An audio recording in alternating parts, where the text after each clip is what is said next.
NACDL is the association of the nation's criminal defense bar.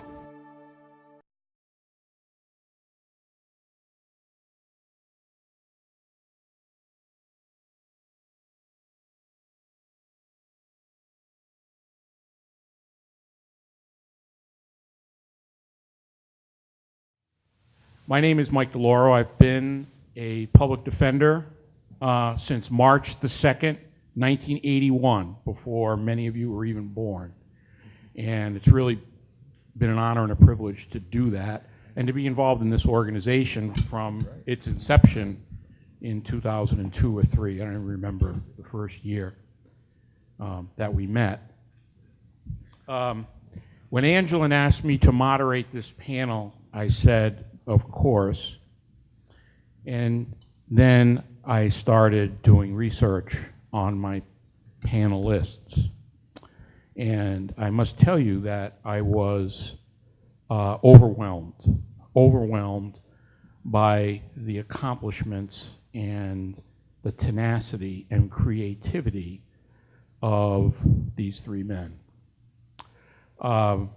We had a conference call about, I don't know, a week or so ago to kind of get things organized, and it was really a pleasure meeting them, both, in kind of in real time and then face to face. Although my friend Tracey here to the right reminded me that we had actually met about 6 years ago and had several conversations, and of course, that's on me that I didn't remember that. Yeah, I wouldn't say that. So in thinking about the way I wanted to introduce our panel, and I want to introduce the panel. These three extraordinarily successful human beings not only overcame adversity themselves, but in doing so, provided opportunities and made opportunities available to other returning citizens. What I mean by that is when they kind of got their way up the rope ladder, they didn't pull the ladder up after them. Instead, they worked to make things better for those who they came before. And I was thinking about what they did, and each of them did different things, but there was some commonality to it that I thought was really telling, and I want to share that with you. At the end of the day, the work that they do and the work that they did doesn't humanize people who are getting out of prison. You know, our clients who go to prison, they forget their humanity.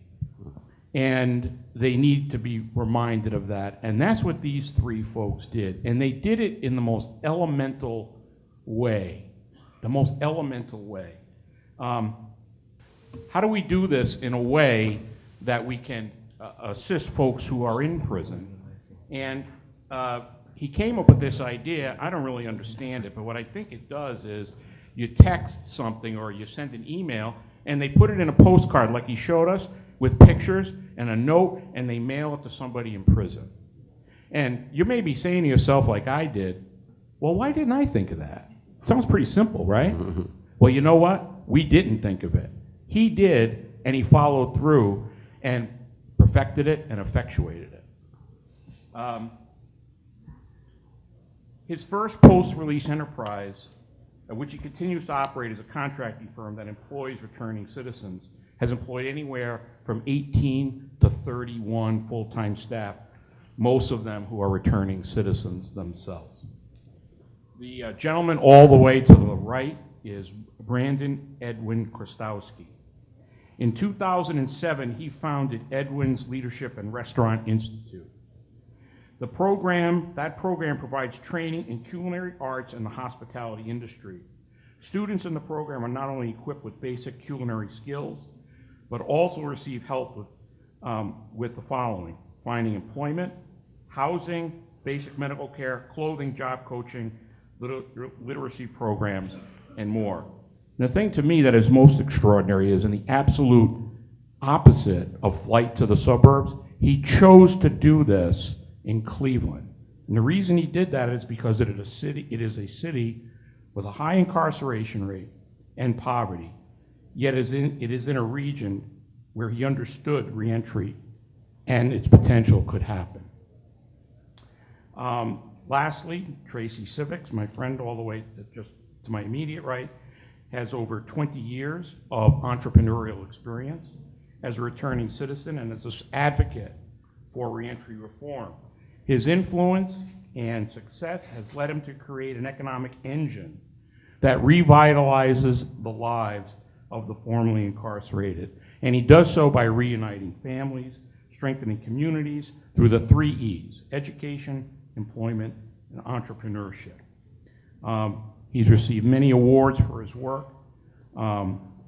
2016, 25 most influential African Americans in New Jersey, and others too numerous to mention. So please join me in welcoming this extraordinary panel here this afternoon to close out our conference. What we thought we would do when we had our conference call a week or two ago, was to identify the challenges, all of which really were common to the 3 efforts that they undertook, that each of these 3 gentlemen undertook, and how they dealt with them. And we kind of pigeonholed them into 3 areas. First, money and resources. Things like getting capital, dealing with potential competitors, dealing with the government, licensing, etc.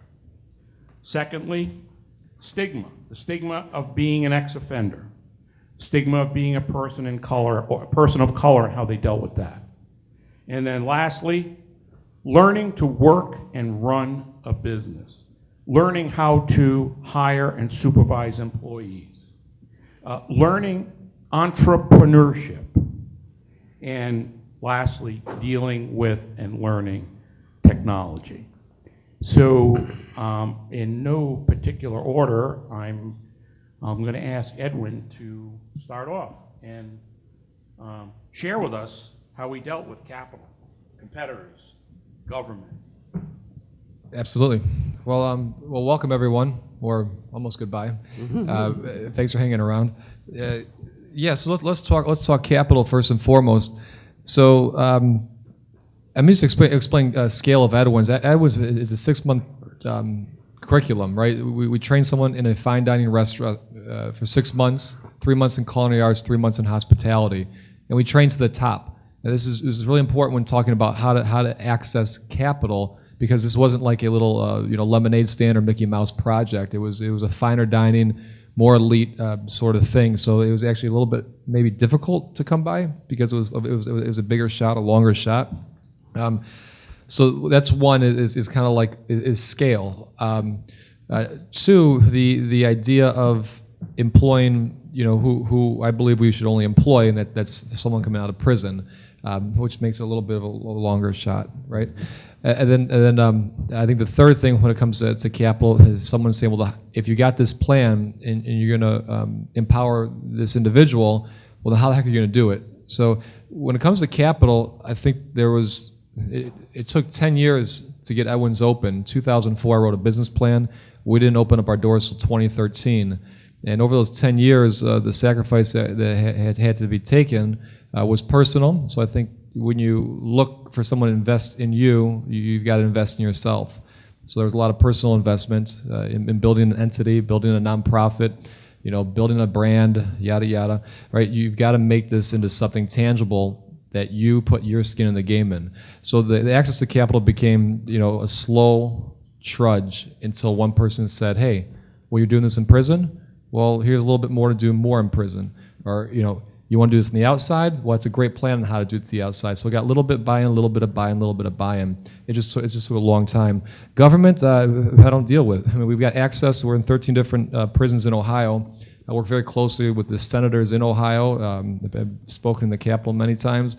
And I don't take their money. That's the good thing about it. I don't touch their money. They want to give it to me, but I say no thank you. And I think the best way with working with government is just access to what it is that we're trying to do. And what I mean by that is if we can go in and empower men and women who are incarcerated and have them lead other groups of men and women, that's the most powerful thing of all. So we're not leaving it in the hands of the state or federal government and so on. So the government hasn't really been a disruptor or a roadblock. If anything, they've been, they've been there. It's kind of like, blah. Let's go through those more things. The competitors. Well, if you're damn good at what you do, there's not much competition. I hate to say it. So you just got to be better than anyone else. EDWINS. So you got to understand. I've worked at the Michelin 3 stars in Paris, Charlie Trotter in Chicago, the best in Manhattan. I just saw we cooked at the James Beard House a few months ago, and someone was actually at that dinner. So I'm damn good at what I do. I'm like really fucking good at what I do, and I'm not afraid to say it.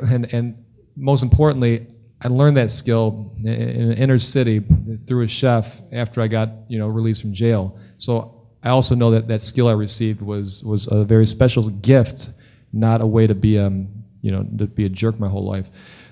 So competitors, if you can do something better than anyone else, there's not much competition. And I preach this to the students that come through our program all the time. I say, look at the NFL, right?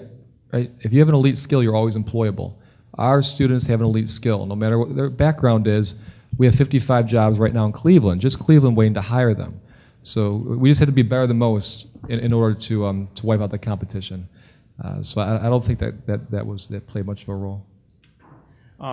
Marcus, I saw you shaking your head up and down in agreement. You faced all of these same challenges. Were they different? How did you deal with them? Tell us about that. It's one. I'm always grateful when they put us in the last people of the room, right? Because you get a chance to see the room swell and then it condenses. So that means if you here, you're really, really interested in what we have to say here, right? So thank you guys so much for hanging in there and coming to I'm gonna talk. We're all friends here. Thanks for hanging in there and coming to chop it up with us today. I'm grateful for that. To be honest, so my journey when it comes to capital raise and even around competition, and I have some things to talk about around the stigma of the entrepreneurial journey of someone that comes out of prison. It was a little different for me. To be honest, I didn't even know money. I had no idea that you could raise money when I came home from prison and started Flikshop. I didn't even know that was a concept. I knew about banks. I knew you can go get, ascertain loans and, maybe lines of credit. I bought a few houses before I started this, so I knew about, refinancing my mortgages or, using but I didn't take that journey. I didn't take that. That wasn't a part of my story. When we built Flikshop, we really didn't build it to be this startup and this business that it's become now. Well, I'm grateful that it's grown to be this incredible tool that connects so many families around the world. We started this thing because I really just wanted to text my boys. Straight up. I was running a construction business. You talked about it a little bit before in the intro. I was running a construction business, running it successfully. We have incredible staff members. First of all, hire people with a criminal background. Let's just get that out of the way. I have a felony. Hire people with felonies. You're not going to find anyone that wants to work harder and that wants it more than someone that comes out of a prison cell. I can assure you of it. I had this construction. This construction business is growing well, and I'm excited about the growth. I'm traveling the world. I got married to my beautiful wife that's sitting over there in the corner, and she's taking your picture right now. Thanks, babe. How do I look? Do I look good? I'm having these incredible experiences, and my friends, the same ones that I grew up in a cell with. I went to prison when I was a week after my 15th birthday, and I was in adult maximum security prisons the entire time. And the people that shared the cells with me, those ones that had the life sentences, they became my brothers. And I would talk to them about my experiences of growing this construction business that I had no idea what I'm doing, but it was growing well. And they were like, Marcus, man, dude, you act like you ain't never been to prison before. You need to send me some pictures of this. I want to see the vacation pictures. I want to see the pictures of the children. I'm like, dude, there's no internet. It's not on Facebook. If you were on Facebook, you would have saw the pictures of the kids yesterday. If I could text you, my life would be so much easier. And so I looked in the App Store for something like that, and there wasn't one. And so we built one. And we built Flikshop not thinking that it was going to grow to be this monstrous tool that it's become now, but we just wanted to solve a real problem. And I think that's when it speaks to the why we talk about investment in capital, why we should really change the conversation around investment, because the investing in diverse executives and founders like myself, it gives you the opportunity, it gives the world the opportunity to benefit from all of the creativity that comes from investing in corporations that are built to solve problems in the communities where I live. A lot of the businesses that I engage with now, they have no idea of the problems that happen inside of my neighborhood. And these are one of the, mass incarceration, not only has it impacted my life, but almost every male friend that I have has either touched the criminal justice system or has a parent that did. It speaks volumes to the need of these kinds of platforms and technologies that we're building. Now, I can, talk a little bit about competition, and I can talk about the stigma, but what I prefer to talk about is the positive effort that we're giving into Flikshop that says, hey, we're changing the world. We're moving the needle toward decarcerating America, and it's these conversations that are happening today in environments like this that shift things dramatically, and that's why I'm grateful to be here today.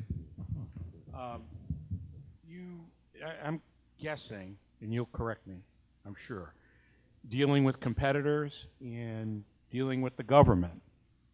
You had to get Flikshop into the prisons, right? You had to deal with, maybe you didn't have to deal with competitors. I don't know. Tell us about that. I mean, you're talking about bringing innovation into one of the most secured environments in the world, right? So it's really, really, really, and very slow. Oh my goodness, very, very slow. I mean, I spent 2 years jumping through the bureaucratic red tape just to be able to get a postcard inside of a prison cell. I mean, and then let alone, not only are we building a technology where we're, bridging the gap between families and organizations and communities, but I'm a black man that's doing it, and I have a felony on my chest, and I have the audacity to walk into this warden's office and say, hey, you guys need this tool. The audacity of you, Marcus, to tell me that we need this tool. Yes, I've been in prison before, and every man on the pod that I lived in, they literally sat there and almost had tears in their eyes during mail call when they realized that there was no one on the other side of their name getting called for a letter. So dealing with the government was a barrier. It was a barrier. Nonetheless, we're there, and I'm excited about where we've gone. The competitive landscape for keeping our families connected is growing very, very quickly. And what I'm learning now is that now that we've solved the major problem and we're advocates for the family members who are in these prisons, I'm learning about so many of these organizations who took this opportunity that we began to build and steamroll around the country and figure out a way to be able to build huge profits around this. So that bothers me a little bit, because I think about my mom who had to pay $17 for a 15-minute phone call to talk to her 16, 17, 18-year-old son that just wanted to have a moment to turn his back to the wall and quietly weep with her. And I think about how expensive that cry was. And then it makes me very, very frustrated to learn about all of the technologies that have been introduced to our families in these communities. We're changing it, though. We're changing that. There's a way to do it, and you don't have to beat the families and the communities up by doing it. Yeah, nicely done. Tracey, based on what we know of one another, I think it would be fair to say you've become particularly adept in dealing with the government, dealing with issues involving capital and competitors. Would you share that with? Maybe you view it differently. I don't know. I'd like to hear the. No, I think you pretty much hit it on the nail. 23 years in business, but I like to count my 17 years that I spent in the street as experience also. So when I talk about the 23 years in business, listen, I spent 17 years in the street dealing with junkies and heroin addicts. But I've met, and I wrote a book, From the Block to the Boardroom, and I talk about this all the time. I've met more crooks in the boardroom than I ever met on the block. So my expertise, my 17-year experience, let's not discount that. So I got 40 years experience in business. But yeah, so let's do government last, because government and business, when it comes to being an entrepreneur, is a beast that I learned along the way as I was in business. And when I teach my classes, my entrepreneurship classes to returning citizens, I try to make sure I emphasize some of the things I did when it comes to dealing with government, they should not do if they're in business. And for numerous reasons, we'll talk about that when I get to government. But let's talk about finances. Getting started in business was tough for me. I came home in 1993, worked my way up from a foreman, and I was a roofer, trust me. I ain't aspired to be no roofer. And I don't know anybody that aspires to be a roofer. But that was the first trade and the first opportunity I got coming home from jail in 1993. And just like Marcus said, we could be some of your best employees. I started out as a foreman in 1993, and within 2.5 years, I worked my way up from foreman to mechanic. From laborer to mechanic to foreman to supervisor, and then quit. Started my first business in 1995, grew that to $1 million corporation. Started amassing millions of dollars worth of construction and real estate properties in my community, and started building 2 very successful businesses. But I didn't get my first loan until 4 or 5 years into business. I remember going to TD Bank, and this is when I was around 3 years in business. I had about $10,000, no, not TD Bank, Bank of America, let's get this straight. Bank of America, because I'm a TD Bank customer now. Bank of America, I went 3 years after being in business, had a very tight business plan, very successful. I had $10,000 in their account. I asked them for a $2,500 line of credit. Not a loan, wasn't taking it out, $2,500 line of credit, and they turned me down with $10,000 in the bank. The next day I pulled my money out, took it to a small community bank. They had 1 branch, 1 officer. The president's office was the second office as soon as you come in the door. So as you know, I got to know him very well, and he got to know me very well. I did business with him for a little while and got to do a little work at his in-laws' house, and the next thing I know, we were playing golf together. And next thing I know, I've done over $4 million worth of loans with this small community bank. So finances, when we talk about finances, we have to be creative in the way that we go about finances. Everybody's not going to give you just money. I tell this in my class all the time. You can develop one of the tightest business plans in the world. If you have no experience, if you haven't been in business, you're going to have to get out there and do what we've always done, and that's hustle. Awesome. That's hustle. I worked full time in the daytime. When I got off work, I worked at night till 8 o'clock at night on a hot roof. All the money I made, I reinvested back into my company. I bought trucks, I bought ladders, I bought tools. I built my company, as they say, from the ground up. And that's what we have to do as returning citizens. We're not going to just jump out there and get finances. So financing is tough, but it's creative financing in a way that we work around that to make that happen for our company. So financing is ways that we can get that done. We just got to be creative. Competitors. Competitors is another good one. When I went into business, we had a lot of brothers, looked like me, that were in the business that were doing very well. I mean, they had the uniforms, they had, the trucks, they were making a lot of money, they were doing commercials. But when I went into the roofing business, one of the things I heard from customers all the time when I went to people's houses that I called such and such, he never showed up. I called such and such, he was late. I called him in, they got here 3 hours late, guys fell out the truck and beer cans and everything. So I used to hear all this stuff. And I said, I need to operate my business a little different. So I made sure I was at every single appointment on time. If I wasn't on time, I was calling the customer.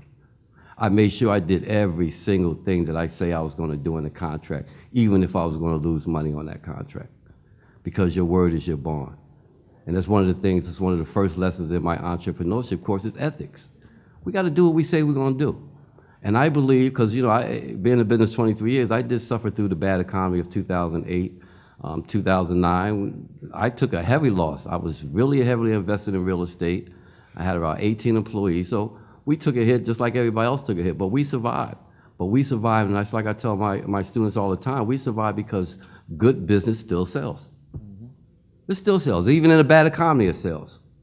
So if you learn to do business the right way, a lot of these competitors, and as Edwin said, Brandon said, we really don't have competitors. I don't look at competitors. I look at me, and there's other folks that do the same thing I do. And I believe that, when you do business the right way, you really don't have competitors. You really don't. Government. Government, 23 years. I'm from a city called Trenton, New Jersey. Small-time government, city mayor, city council. You butt heads with government, especially in the construction and real estate business, especially when you're returning citizens, especially when you want to see a lot of things done in your city. And as someone who has accomplished a lot in the city of Trenton, I had a voice.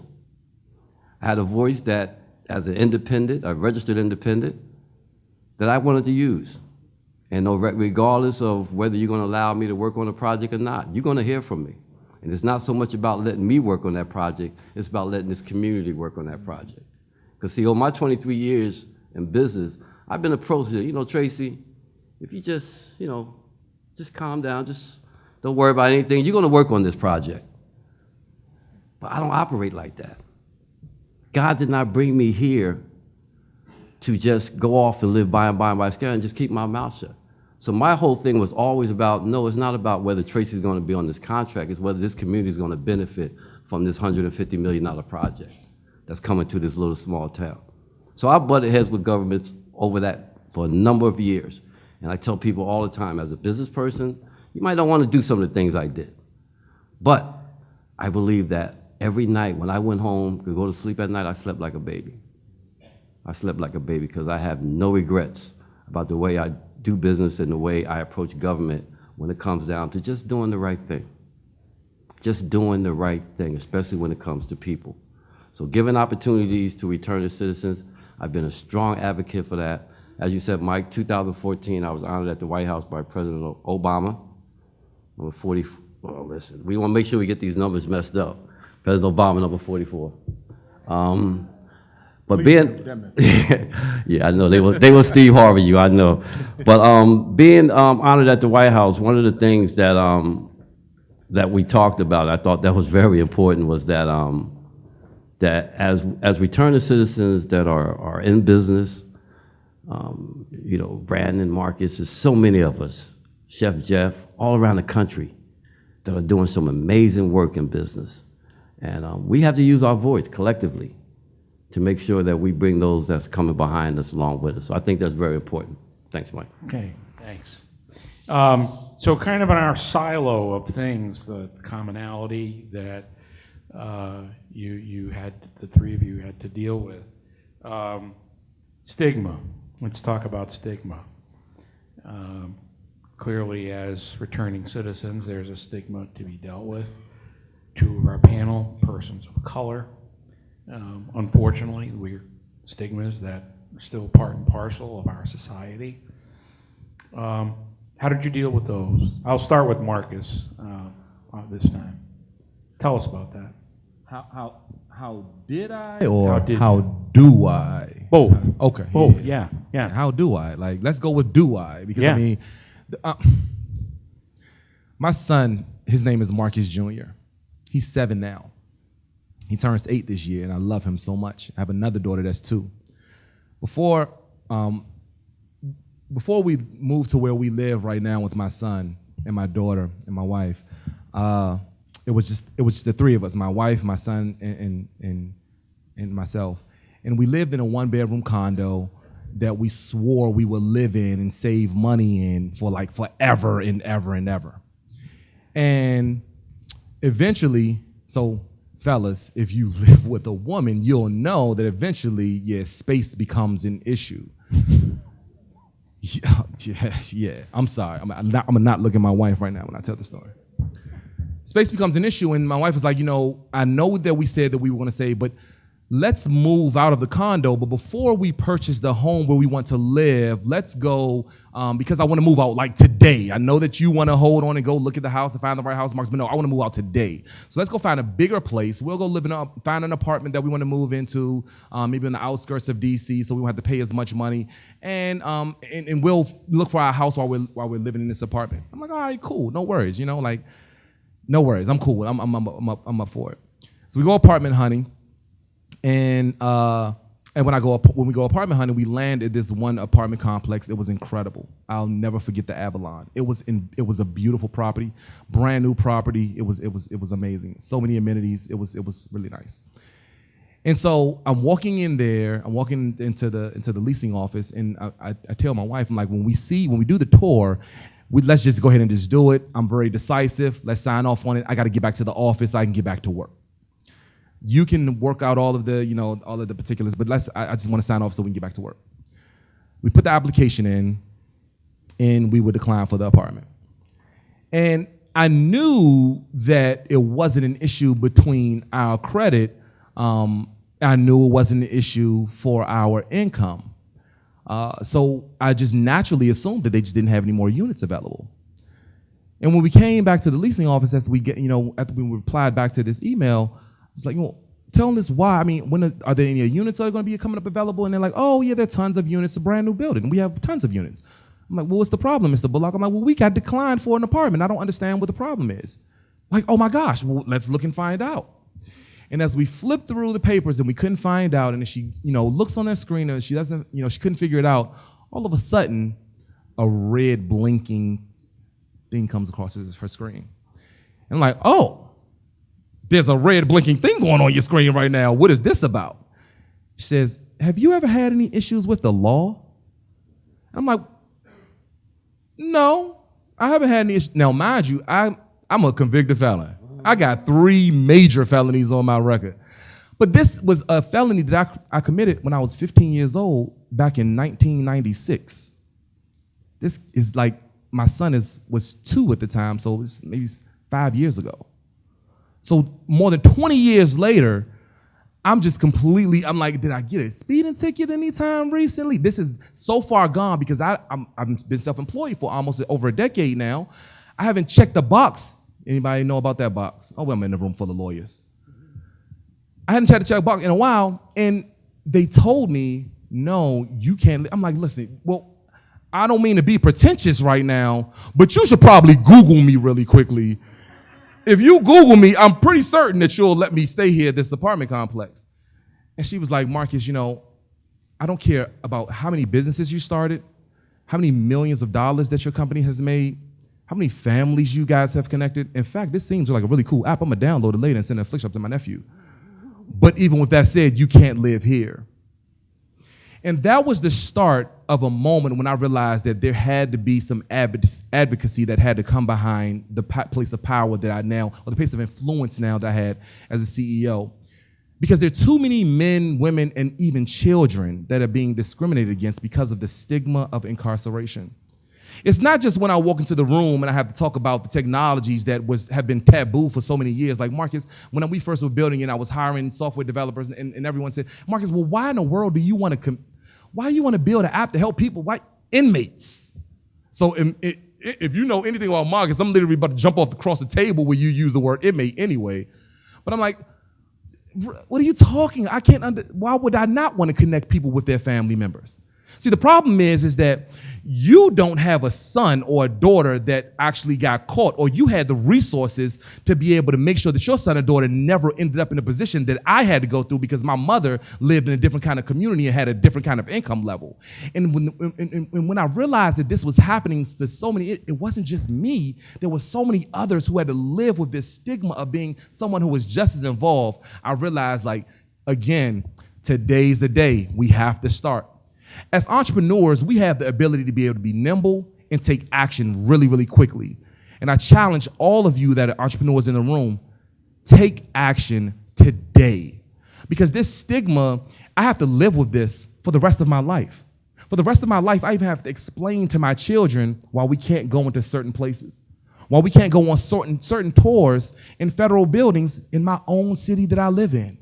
I can't even escort you with you. You have to go with your mom, and dad has to stand outside and wait for you because I'm a convicted felon. And while you saw dad on CNN, or while you saw me on the cover of the Post, or while you reading about me in the Forbes, none of that matters because of this F on my chest. How do we change this is a question I'm asking myself constantly. So if you see me out in the lobby, please let me know if you have advice as to ways that we can try as best we can to begin to eradicate that stigma. Okay.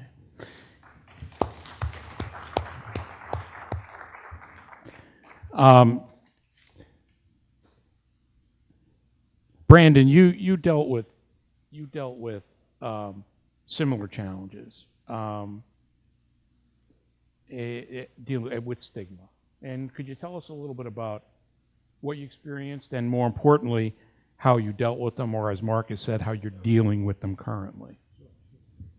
First and foremost, the reason I started this idea of EDWINS was to change the face of reentry, to be able to put out something that the general public, society, could see, touch, and feel that would start to change the way that someone's perceived coming out of prison. And that's the sole reason I started this. And I started as a 501c3 for that specific reason, because it's not going to happen in my lifetime. It's going to take a couple of lifetimes to do something just like this. But stigma is the friend. It's not the enemy. Stigma is what's embraced, and not what's trying to be covered up. So the first thing is, with myself or anyone that has been through the system, it's embracing the perspective that you have, and not being discouraged from it. The whole idea of ban the box is frustrating to me. I think you should expand the box. I think you should talk about and have a dialogue about what it is you experienced and felt and reflected upon, that it now makes you stronger, more valuable, etc., than perhaps what society thinks it is. Because until we have conversations about the development of the growth, it's really hard to say that, hey, it's a bad thing or it's a good thing, because you don't talk about it. But I mean, stigma is everything. Stigma is great. Stigma allows you to really, you need a certain sort of energy, right, to make any relationship strong. You need a strong hate. You need a strong love. You need to begin with a strong sort of something to really take place and turn your mindset or turn your soul around. And when someone has a perception or a stigma about somebody, and they come into a restaurant like we have in Cleveland, and then they turn around and say, this is better than anything I've ever had in my life, or they see there's an Oscar, we got nominated for an Oscar this year, and they say, oh, I didn't know people out of prison could do that. Or they start to see the accomplishments, and just like Marcus said, the visibility, and it starts to surprise people, because their perception is you shouldn't be doing this, or your perception is that it's not possible. And stigma's helped now strengthen this idea that it is. It sounds odd, but it's actually very helpful. When we first opened the restaurant, people didn't think it was possible. Their expectations were it would be half as good. Their thought was that it was going to be a failure. What happened was they were wrong. It fed their soul. It was better than anything else in the Midwest. And now the tables really turned. So stigma did nothing but benefit us. Stigma's helped. And if the more that we embrace who we are, the more that there is no more stigma, there's just life or education. Thanks. Tracey, I saw you listening very intently to what Marcus and Brandon were saying. I'm going to guess that you dealt with the issues of stigma same way, differently, somewhat differently? Yes, same way. I mean, once you go through the system and come home, especially if you come home and go into business within a couple of years, being around certain people, networking, all those things, that stigma is attached to who you are. One of the ways I was able to dispel that stigma is that I wrote a tell-all book and published it. It was all in the book. Anything you can say about me is in the book. So that took away a lot of the stigma when I walked in the room of who I was. But it was an incident that happened actually about 3 years ago that really made me fed up. Marcus made a good point. I've been signing both sides of my check for 23 years. I don't have to check a box. So discrimination, as an entrepreneur, you could do a lot of things when you're a businessman. And command a lot of respect that go along with that. So when I look at stigma, 3 years ago, I took a real estate class. And, I was real excited. I'm 55 years old. I'm going back to school for the first time since I don't know when. And I get into the classroom, and I'm ready to learn, get my real estate license, stay in New Jersey. And the instructor came and tapped me on my shoulder and said, "Can you step in my office?" As someone who has been through the criminal justice system, when somebody taps on your shoulder and tells you want to step in your office, I knew what this was going to be about. So I goes into the office, and he said, Mr. Syphax, I looked at your application, and everybody else is in the classroom, me and the instructor is in his office. He said, I looked at your application, I see that you put down you was convicted of a felony. He said, but don't worry about this, they're looking for embezzlers and folks who, stealing money, not really ex-drug dealers. So I went back and took my seat, but I left that class so very frustrated. I mean, all the things I had accomplished, and this was just this a couple of years ago. All the things I accomplished over my 20-year career. I'm 55 years old. I'm a grown A man. All that calling me to the room, you know what I mean? I'm sitting in this classroom. I didn't learn anything that day. My mind was completely somewhere else. So I left that classroom and I called my lawyer and I said, listen, I want to start my pardon application. I mean, enough is enough of this right here. So we started my pardon application about 3 years ago, did a online petition on moveon.org and amassed, about $4,000 or $5,000 in signatures. Submit my application to Governor Christie. I had worked with Governor Christie on ban the box, bail reform, so many things in the state of New Jersey to get done. Before he left office, he promised that he was going to reform the expungement laws. The way it works in the state of New Jersey, if you have multiple drug convictions, you can't get your record expunged. I never ran with anybody that sold drugs one time. So my record stayed with me. Even if you sold one time, they take one charge and they turn it into 4 or 5 of them. So you never could get your record expunged as a drug dealer in the state of New Jersey. So 20-something years, I put in a petition. Last year, Governor Christie left office in December, and 2 days before Christmas, he pardoned my record. And when he pardoned my record, he also did expungement reforms that's going to go into effect in October of this year that will stop multiple convictions, with people with multiple convictions from getting their records expunged. So, taking that stigma and just using it as a tool, because I was frustrated, and this is probably something I could have been there, but I was frustrated, and I just said enough was enough. So that was the whole reason behind the governor pardoning my record, me actually putting those things in motion, based off the fact that I was tired of folks tapping me on my shoulder. Yeah. The panel before us, we heard about what the pardon meant to that panelist. Similar to you, similar feeling? How do you consider that the pardon you received from Governor Christie? The pardon was, I was forgiven by God a long time ago. So the pardon was just Governor Christie, a piece of paper. But I was thrilled to get the pardon because right now, I could do so many things in the state of New Jersey. I can go get a firearm permit. I can run for public office. I can do anything I want to do. So as a free black man now, yes, I was very happy to receive the pardon, but it was nothing that was going to alter my life. It was no life-changing experience for me because of the fact that the governor granted me this pardon. It was long overdue. I was 20-something years home, doing some amazing work in the state of New Jersey. Yeah. So, the pardon, I thank the governor for the pardon, but we was going to continue to do this work regardless of whether we had the pardon or not. So I think we're down to our last silo, and I promised Angelin with that we would have plenty of time for questions from our audience. So I'm going to go back to Brandon and to talk about our last silo of challenges, if you will, kind of what I called earlier working the business, hiring employees, a word that Tracey used in our conference call, entrepreneurship, learning and teaching that, and Marcus, technology, right? So Brandon, I'll go back to you and ask you to start with how you dealt with those challenges. With hiring?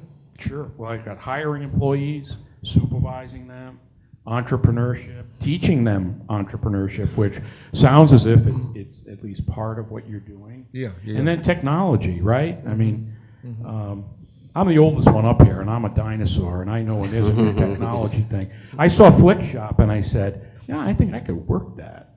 I'm not sure, but you're going to show me after. Today. Pick it up from there. Yeah. So I mean, hiring, it's very simple for me. It's looking at that human being, where they're at today, and where their potential is tomorrow. It's not looking at someone and saying this is what they're capable of. Before, it's how much room do they have to fulfill now. So anyone taken into our program, we don't even ask about previous offense. So we don't even ask, well, what they did. We just say, have you been in the justice or injustice system is the first question. They say yes, and we say, this is a program in a school and more than it is a restaurant and job, and they say yes, and then they're in. So our screening process is very bare bones, very simple. It is a way that human beings should be, right? We should look at someone, give them an opportunity, and if they so choose to not fulfill that opportunity, that's on them, not on our callous, mind. So hiring is very simple. You hire everyone, you hire anyone. Don't ask about past, don't ask about education. Look at someone, see where they want to go forward. So I don't have problems with that. In the past, before doing this full-fledged program, having a campus and all these programs in prisons, before even doing all this, it was working fine dining restaurants in Paris and New York or wherever, and the same thing would hold true in each one of these cities. A young or older black man would come in and say, I'd like a job. And the next thing was, they'd say, I'd like to wash dishes. And every time, and still today, it kills me, because someone thinks of themselves as only able to do that. And so I learned very quickly, even like in my early 20s, I'm 38 now, I'm not a dinosaur yet. But I learned that, look, if you give someone a chance and you give them the proper direction, they're going to be able to fly, period, point blank. And so that's what I kept doing. Someone would come in and say, I need a job. And I say, you want to wash dishes? And I say, no. You're going to start as a busser, and here's a program you're going to be on. In 3 more months, you're going to be now running food. And then within 6, you have to start serving. If you don't want to take this track that you can certainly do, then we're going to talk about a kitchen track where you're not going to be pigeonholed into one position the rest of your life. We're going to move you up in the kitchen. So same thing at EDWINS, we give perspective of every position, bartending, serving, every station on the line. There's no oppression, and I think that's really important when you look at a human, who they are, what they've done, and not thinking about their past and screening and all this other stuff. In terms of technology, I got a BlackBerry. My wife and I, we don't have TV at home. I try just to keep the instincts clear and let my body feel whatever's going on, and then hopefully my mind follows that. Sometimes your mind gums it up. But without TV, it's very clear to feel something. So I'm not a very big advocate for technology. I don't think your app's available on BlackBerry. But you can try if you want. But in the prison world, so we go in different prisons, so we have to have some sort of bandwidth to be able to have systems that work. Of course, we have DVDs that someone can watch our video series of lessons on. Our student body, it's always about building esteem quickly. So small challenges build esteem, small challenges build esteem, so someone feels like they're back again, right? They're back again. That poverty, that prison's not gonna take away from who they are, but we have to get that back fast. Technology helps in that capacity immensely. It helps immensely because you can watch a lesson before you take it hands-on. You can start to program things in your phone to memorize certain grapes and different wines. You can do so much now with technology that accelerates this path to winning. And that acceleration creates a more powerful yes. Mm-hmm. So the one leverage in the one part of technology I'm grateful for, as much as I hate technology, I got a ham radio at home. Do any of you know what that is? A ham radio? Am I talking to the right generation? I'd like to keep it simple. But technology, it enables somebody to get those wins quicker, so you have a more powerful yes, because you're winning. So when temptation comes up, you pop it down, you say, no, I'm winning. And that's the beauty of technology. So we try to leverage that as much as possible. But it's still, in this business, any business boils down to hard work. And you can't lose sight of that. Technology will never overcome hard work. I don't care, it won't. Not in the service industry. Maybe in different industries it will, but not in the service industry.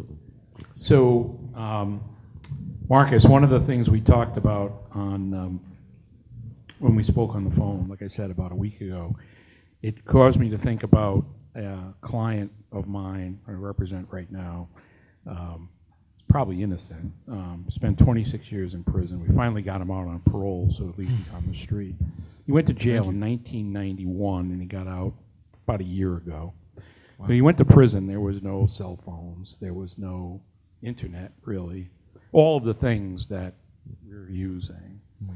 And it's kind of something that you, I think, dealt with, not to that extent, but that you dealt with in putting together Flikshop and perhaps some of the other venture that you've been involved in. So maybe you could share that with us, please. Yeah, I mean, I went to prison in 1996. The internet came out officially in 1994, but 96, AOL was still sending around those discs in the back of the popular science magazines. Right, that's when you still doing that. Some of you, y'all know.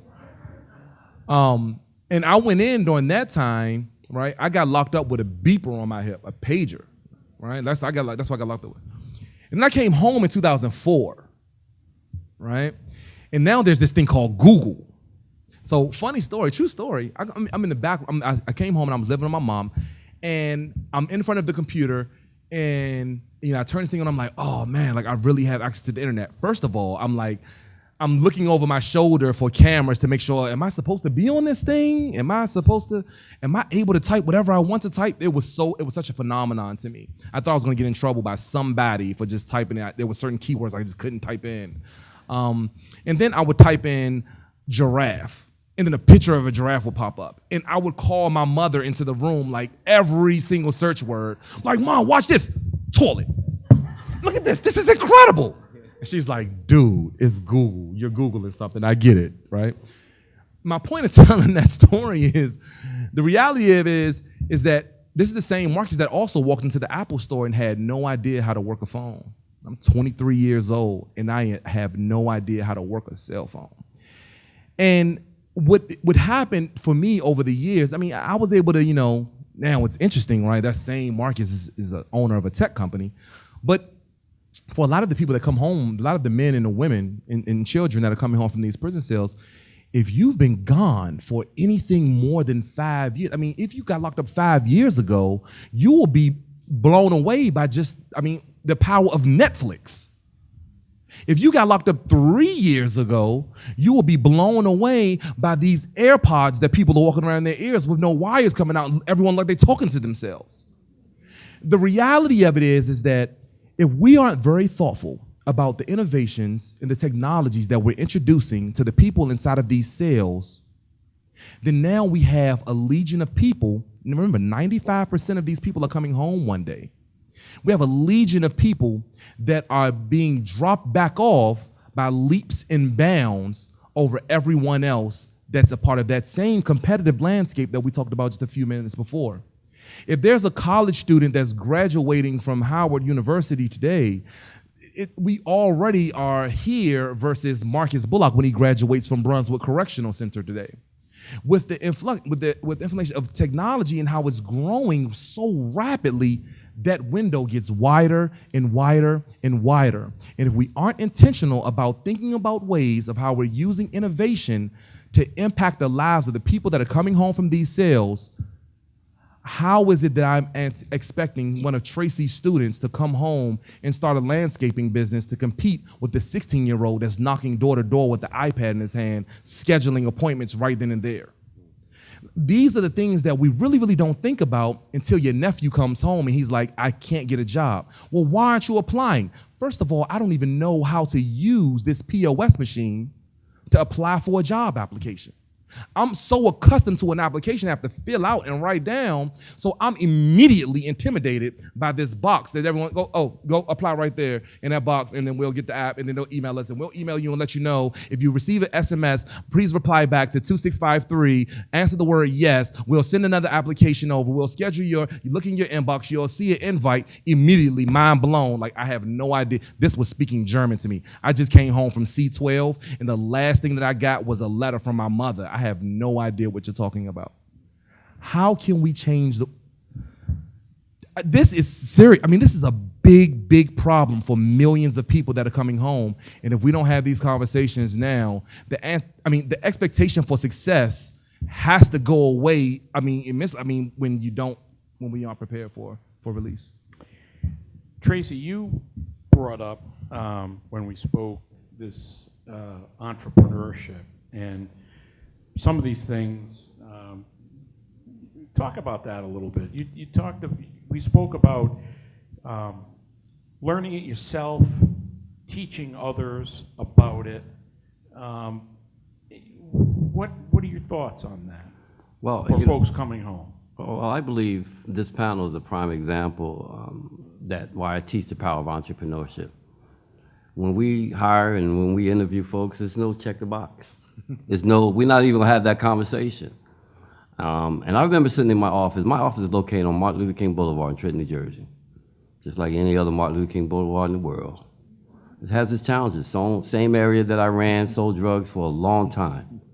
And my office is located. I got a brand new office. We took over a lot. We built a brand new office there. And I believe my number and my address is on this walls of many units where you get discharged from a prison in the state of New Jersey, because a lot of folks come to my office looking for opportunities. One of the worst things to have is to sit in the office and listen to somebody tell you, you know, I just need a job. I don't want to go back to what I used to do. I got a daughter, I got a son. Man, I'm done with that life. I'll sweep the floor, I'll do anything. Pay me minimum wage. Tracey, I just need a job. One of the most heartbreaking things I have to go through as a 23-year entrepreneur, I can't hire everybody.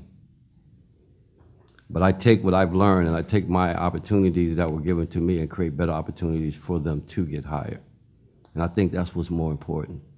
Entrepreneurship opens up the door for me to do that. It opens up the door for Marcus to do that. It opens up the door for Brandon to do that. So this is the reason why I believe the program that we created, Reentry Ventures, that is now actually poised to go in DC jail this Monday to recruit 35 incarcerated inmates in DC jails, how to start and run their business inside of jail.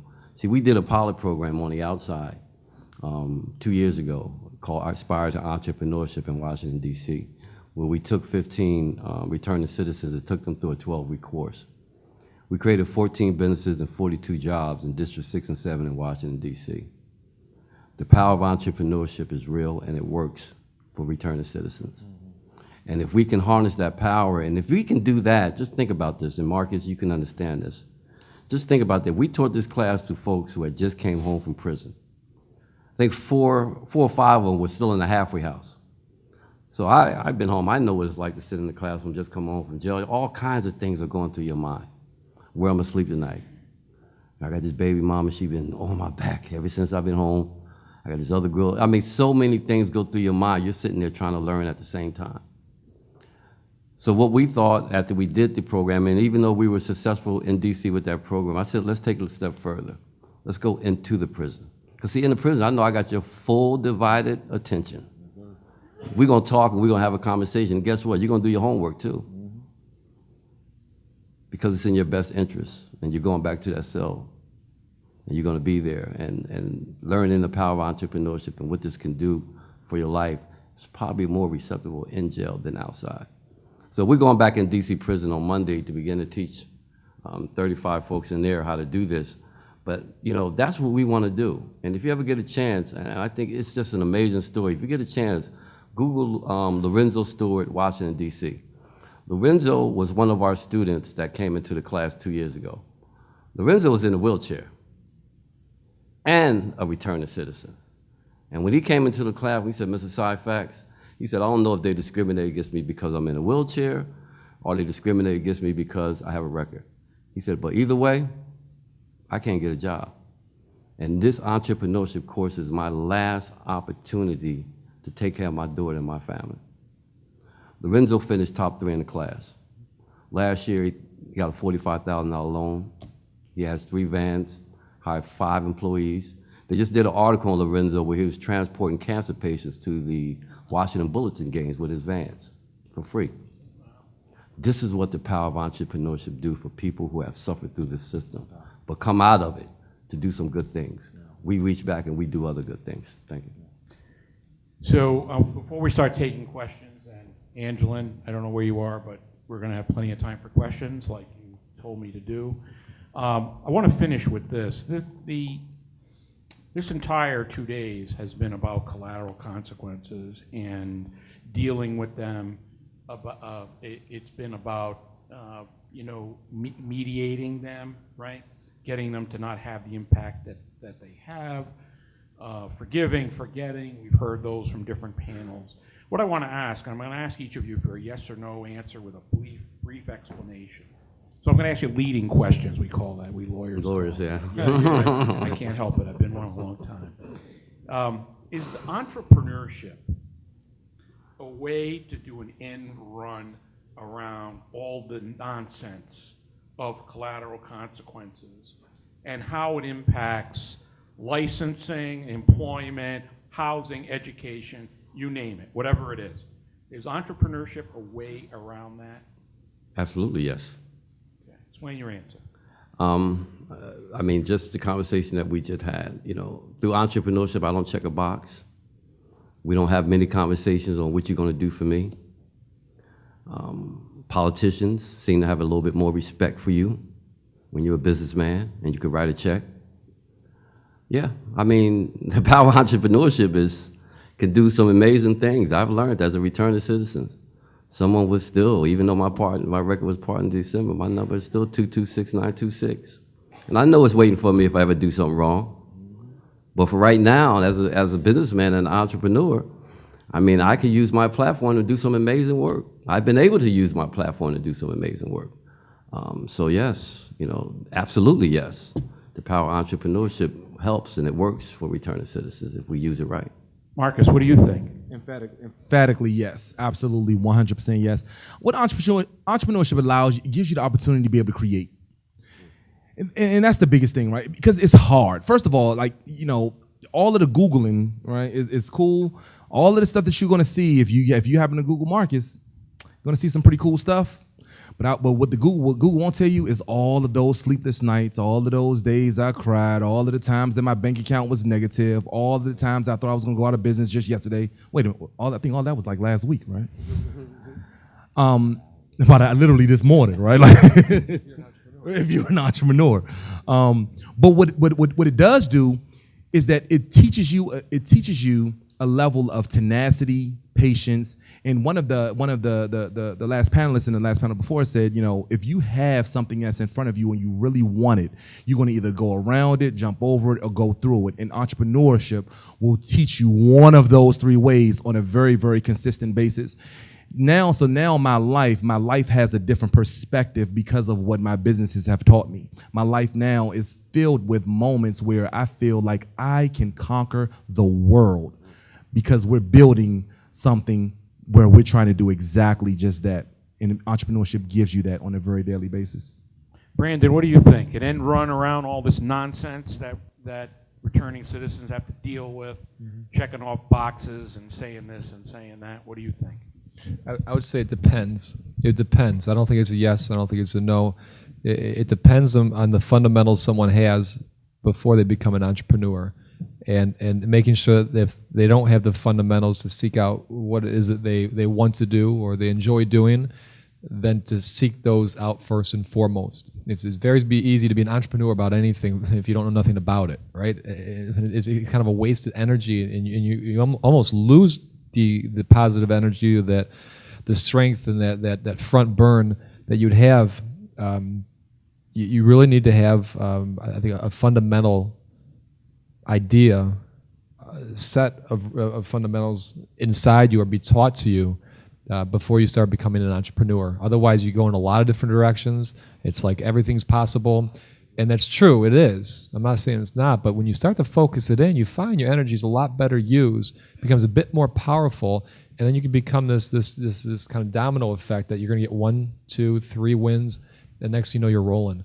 So I think it depends, and again, just one, being very leery of governments. I'm very leery of government.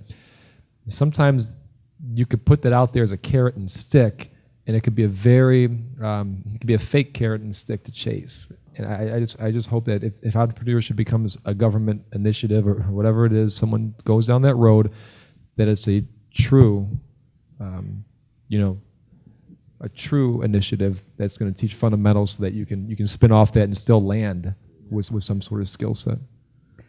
Okay, we have looks like decent amount of time for questions. What I'd ask is state your question clearly and direct it to a particular panelist. Let's try that, see how that works.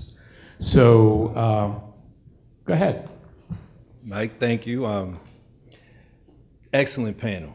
And you talked about navigating.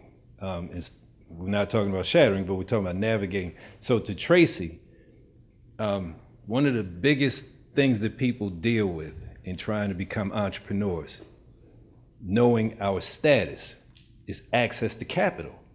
You can have the best idea in the world. If you don't have the means to manifest that idea, it never goes anywhere. And knowing how hard it is to get loans, find a grant, whatever the case, how do we pass that on? You know my program as well as my business. Mm-hmm. I was in the trucking business for 15 years before I could take that 401k money to buy the first truck and get, go on from there. But how do we pass along that? So now, as well as teaching work ethic and determination and fortitude to get to that point where now you've amassed something. We have people coming out at 30-something, 40-something years old that just want to be entrepreneurs. They don't want to be in a business and gather experience and savings for X amount of years. Mm-hmm. How do we get them going in this climate where people are still marginalizing you from loans and things like that because of your status? Tracey, what do you think? Yeah, I think it goes back to what I talked about earlier about our ability as returning citizens to be hustlers, to do what it takes to win. And we did it at all costs when we were in the streets. I did it at all costs when I was in the streets. I used to stay up 2-3 days in a row, going back and forth to New York. And when I talk to folks and people now about how hard you'll work and how many jobs you'll work and will you work a full-time job and a part-time job, and folks tell me, man, I can't do that. Listen, we ran the streets for a long time. Don't tell me about what you can't do. And we have to be creative and do these things to build our business and then reinvest in it. A lot of times we don't reinvest back in our business. I had to make a choice when I came home to buy a nice car. I like Cadillacs and Mercedes. Or do I buy a pickup truck? I bought a pickup truck. I had a brother-in-law, same trade, knew this business just like I knew it. He bought a car. So, you got to make those differences and those sacrifices about what you want to invest in. And I just rest in my business. And I think if we did that we're able to not only go to a place and get a loan, because like I said in my book, I talk about it, it was 4 or 5 years before I got my first loan, and they still turned me down. So it's a challenge, and we're black. Let's be honest. We had a challenge before we got to beat these ex-offenders. So once again, but we're very determined people, man. We're determined to make some things happen. And if you're serious about going in business and opening up a business, you can make it happen. And I'll just end with this right here, Chris. My office is located on Martin Luther King Boulevard. It's this little hip-hop store down the street from my office. It's been there probably, changed owners so many times, but it's been there about 6-7 years. I've watched this hip-hop store over a number of years. Open, close, open, close, open, close. Different owners come in, do the same thing. T-shirts, tapes, mixtapes, incense, same thing.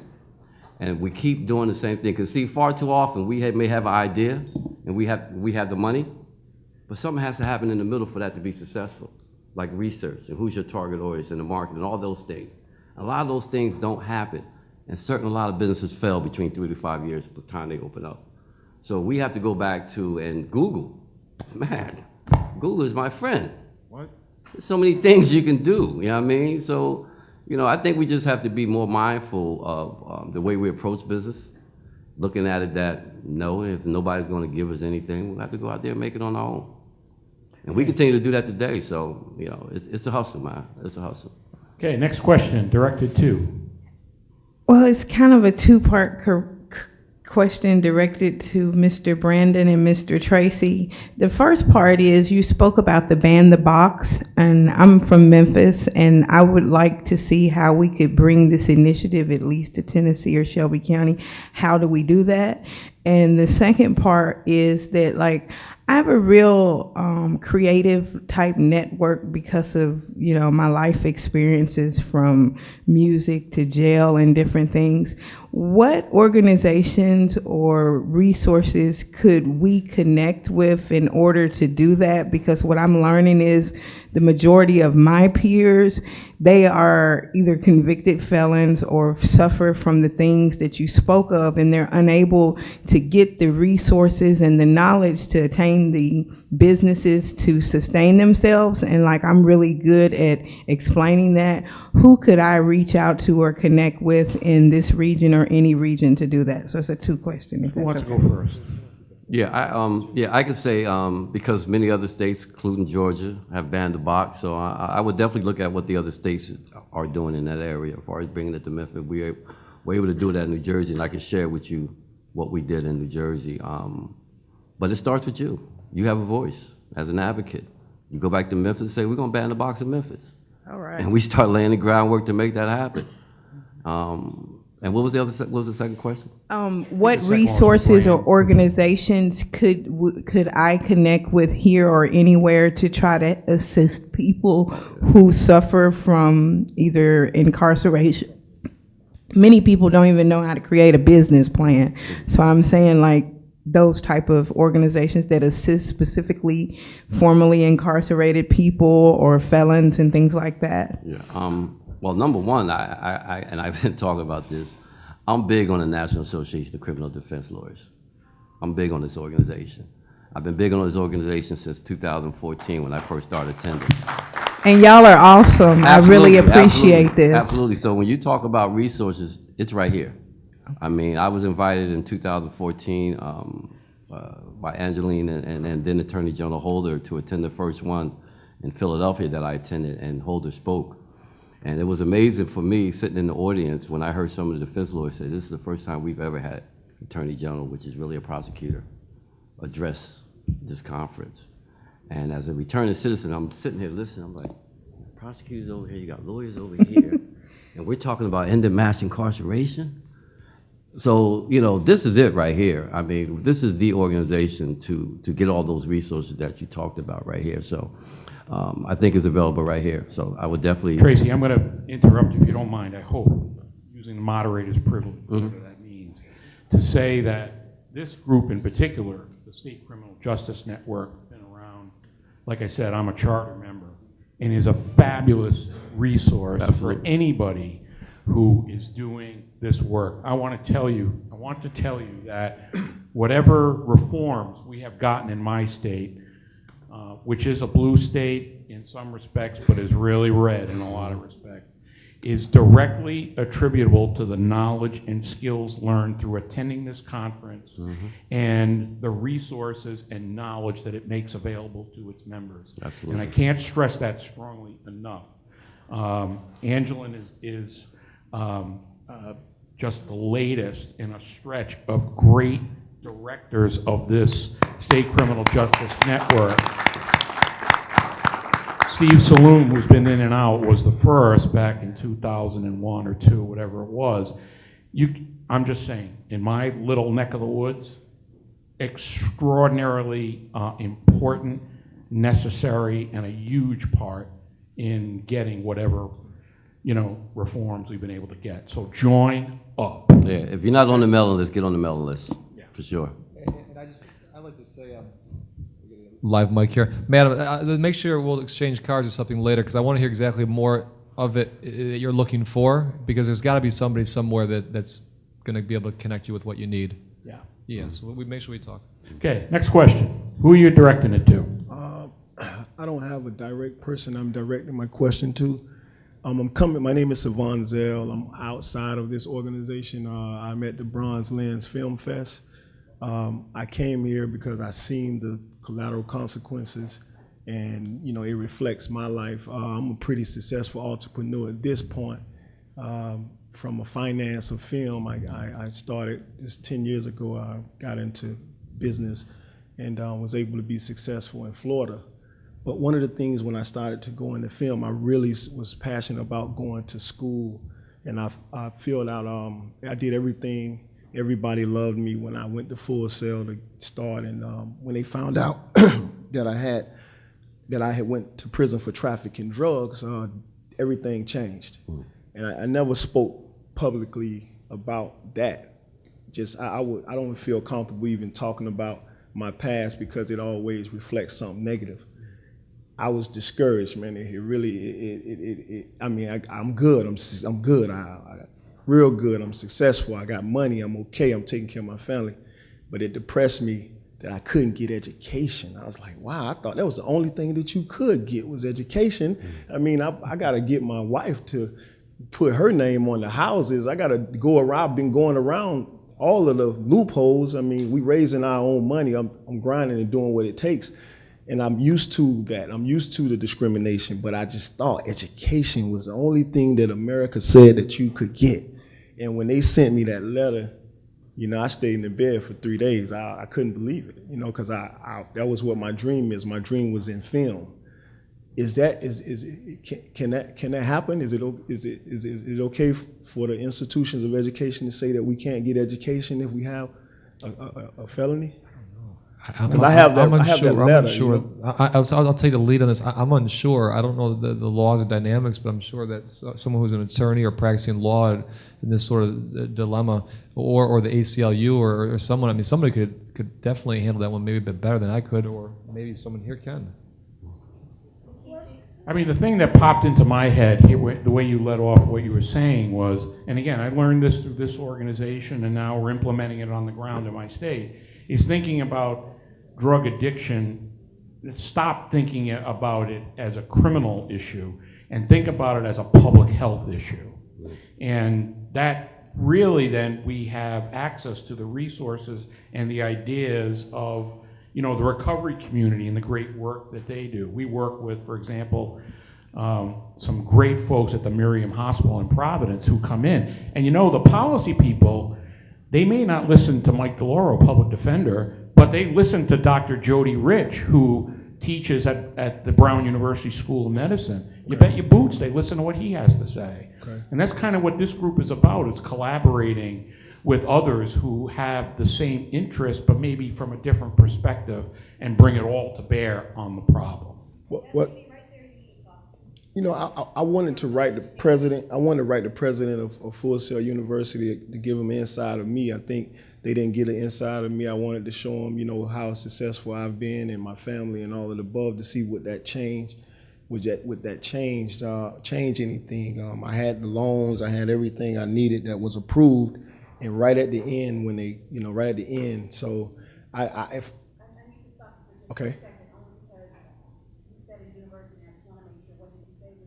Full Sail University. Full Sail University in Orlando, Florida. Yeah. Okay. Okay. Okay, who's your question to? Well, once again, I know that Brandon and Tracey have put in programs into correctional institutions, and I know that Marcus, obviously, you got the cards in as well. Forgive me if I'm just ignorant to this whole process, but can you explain the steps and the obstacles that you found in getting a program into the correctional facilities? We go first. I mean, look, there's a couple things. One, it was pretty easy because I said, look, I want to come in, I want to teach a class for free. I don't want to charge anything that's going to help empower and enrich someone's life. And in Ohio, there's this is going back about almost 7 years now. The state made a shift fundamentally to start increasing programming inside of prisons, but they didn't want to spend any money. So it was a bit of a timing thing that worked out. But I started with just a book and some notepads. But then I started bringing knives in. And then they said, hold on a second. So I said, listen, if you give me this opportunity, I can promise you they're going to get something that will help employment forever. And sure enough, you know, we brought knives in. And then now it's like a full-fledged program. But at first, it was the right timing. It was nothing more, nothing less. In other prisons, it goes warden by warden. There's 31 prisons in Ohio. We're in 13 of them. And there's some wardens who don't want to mess with our program. They don't care how good it is. So it goes prison by prison. But the one that I hit the first time was just the right time. Yeah, and I think that you know, and probably from the same realm as that Brandon is thinking. It's been difficult. Has been that difficult based off of a lot of the partners that we work with. We work with American Prison Data System. We provide tablets to a bunch of prisons throughout the country. One of the things that a lot of the folks are watching when they're looking at the tablets late at night, they're watching TED Talks and getting all types of inspiration and motivation and good content off of TED Talks off these tablets. So when you talk about education in the prisons, you have certain wardens and certain superintendents that are very, very receptive and allow folks like Brandon and myself to come inside. And then you have some that ain't no way we getting inside. But you know, that's the dynamics of what we're dealing with. But I think when we look at, and I just give you a good example, Sally Yates spoke yesterday. This Monday I'm going into the prison in DC under one of Sally Yates' former employees, who was Amy Lopez. She was Attorney General, actually came to DC right around the time that Sally Yates was fired by the administration. So she lost a job quick as she got there. But she landed a job with DC Bureau of Prisons, and she's doing some amazing work in DC now and inside the prison. So we're proud to partner with her and work with her inside the prison. So you have those superintendents. I have another one, Richard Van Winkler up in Massachusetts. He runs a prison up there, and one of the, there's a lot of prisons. I'd never been to a prison where a superintendent showed me his riot room where the helmets and the nightsticks are and told me we haven't used these in 7 years. Wow. So those are the type of prisons. So you have different prisons across America with different superintendents that look at rehabilitation differently. And we're glad to work with the ones that do. So you're talking about the Commonwealth, which is an awesome segue for our next questioner. Yeah. It is an awesome place. Lisa Hewitt. It is. For returning citizens, it is. We listen. Give it up for Washington, D.C. I got to tell you. No, this is the Commonwealth of Massachusetts, my friend. Well, Massachusetts too. There's varying views on it, but okay. Lisa Hewitt, I'm the general counsel at CPCS, which is a statewide public defender's office. I've been a PD for 20 years, but in the middle of that 20 years, I spent 12 years in a private practice doing banking law, doing real estate, commercial, et cetera. And that's why I was very interested in some of the comments about the large banks not putting money on the street. And I learned during that time that in 2007, after the crash, the national banks, being nationally registered and licensed, were put under some pretty tight regulations because they had to be, because of the prior behavior. And I want to reiterate what Tracey said about the fact that if you go to a community bank, if you go to any other sort of local, even business cooperative, it's the place to go. They know you, they respect you, they see how successful you are, and they're more ready to give you money. My question is... They also don't care if you're in the check system. Exactly. A lot of, a lot of credit unions and community banks. Exactly. My question was going to be, is any luck with small business association loans or minority and women-owned business loans? I know in the Commonwealth of Massachusetts there's tons of money for that, and I know that the SBA used to be pretty decent, but I don't know if there's any prohibitions because of any past activities. Who wants to take a shot at that one? No, was it no? No? I was in the 8A program, which I believe is still around. Great program. If you're a contractor or provide some type of technology service, the SBA 8A program is a great program. It's a non-competitive program. You get awarded contracts based on your relationships. So I was in that program. And matter of fact, I wrote my first business plan with the Small Business Development Center in 1997. And a lady worked there named Lorraine Allen. She's still there now. And actually, I just seen her 3 years ago when I did some accounting stuff. Didn't cost me a dime. So yes, I take advantage of the SBA every chance I get. Yeah.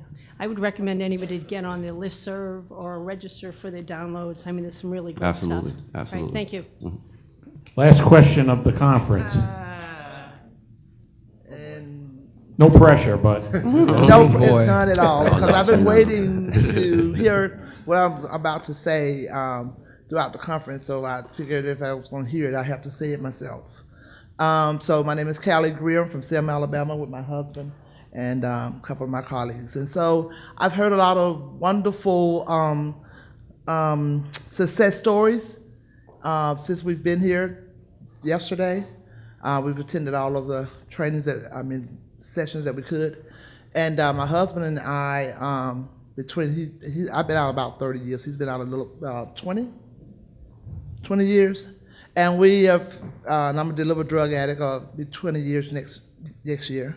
And so I hear all of these stories about the successful people, and I look around the room, and so I'm gonna address this question to the room. To where are the other folks like me and my husband that are on the bottom of the grind, that's been on the grind, that are not successful, but we're still out, we're still paying our taxes, we're still doing all this stuff. Well, that's in that area. Yes, we are very successful, and like I tell people, we ain't poor. We just short on money. We got plenty of resources, and that's for real. I'm an in-house chef at where I work. Only place I can get a job is a nonprofit organization. I've been working in those for the last 20 years because they don't have a box to check. So, what will people like us that are still grinding, maybe be on the bottom of the grind, we ain't on top of it, we still grinding, be at the next one of these to be able to share our success stories, as that, you know, we have not been nationally known or anything like that, or whatever. We're still grinding. And started a little organization, Mavis, Mothers Against Violence in Selma, because we lost 2 children, one to violence, one to political murder, and we do our thing out of our own pocket. So when we're gonna see some people like that to keep us encouraged, so that we don't throw up our hands and say, maybe at the next meeting.